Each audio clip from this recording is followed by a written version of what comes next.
everyone. This is Mike from Underground Video Network's Behind the Counter. I am down at my favorite convention, Gym City Comic-Con, down here in Dayton, Ohio. And this young lady right here is part of the reason why this is my favorite con, because you get to talk to people, you get to meet people, and sometimes little things catch your eye. Like, you know me, I'm a huge Avatar fan. From a distance, I see a familiar arrow. I see Appa. I see Appa.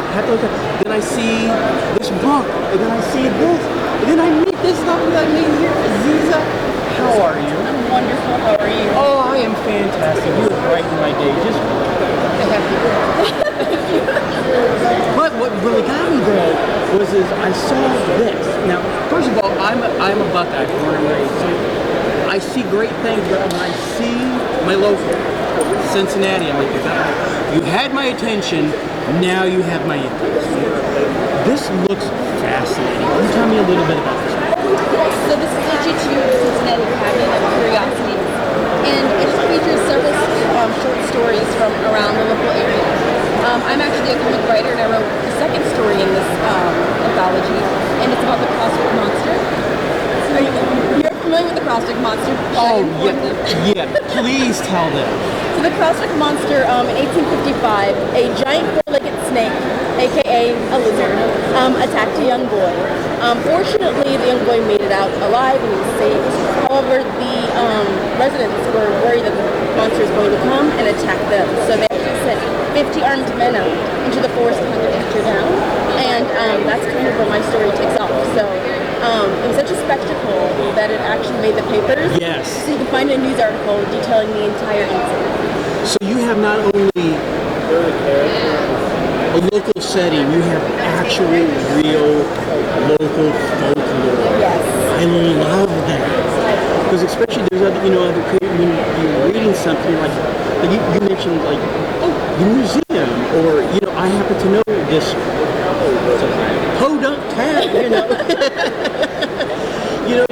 makes it feel more intimate, It does. And it's really cool because the Crosswick Monster, that area, is really where the Renaissance Festival is, which I attend every year. So I remember finding that out. Oh my God. I was like, I'm going to have to look for one day. Oh, yes. But there are a ton of great stories that are local, including ghost sightings as well as even mothballs in there. So it's a great anthology. What kind of research did you have to do for your story? I actually Googled a lot of stuff, so I was trying to figure out first what the Crosswick Monster was. I was born and raised in Cincinnati as well, but I had never heard of it. But once I found the article, I was just transfixed. That was such a cool story. So I started doing research around, what happened in the story. History was then what was happening. Was the train station? Was there, was the town huge, or was it just growing? And stuff like that. So there was a lot of historical research just to kind of figure out during 1855 what was happening on Williams World. So see that, kids? Homework. You want to write a good story, you're going to have to do a little homework. A lot of homework, a lot of research, but it's fun. Yeah, especially when the end result is something that's so creative, and it's not just like, oh, this gentleman constructed a village in 1805. No. Cryptids. It had to have changed a little bit your outlook in your hometown. Like, you start to look around like, okay, that pothole, you know what I mean? Like that weird looking tree, There might be more to it. Yeah, there's quite a few small things that I just kind of blew off growing up and beginning of. And the more I start doing projects like this, I realize Cincinnati has an amazing history. Not just Cincinnati, Columbus, Cleveland, Ohio in general. It's really easy to miss our stories, but if you find them, they're amazing. Yeah. Thank you so much. Could you please tell our viewers where they could find your work and the Cabinet of Curiosities? So you can find me online at Aziza, AzizaTGN. Anywhere you can search that in, social media should come up. In terms of the Cabinet of Curiosities, you can usually buy it at conventions like Gym City. And then this is actually published by Flower Press. I will say that backwards. And they are actually kickstarting issue 3 later this year in October.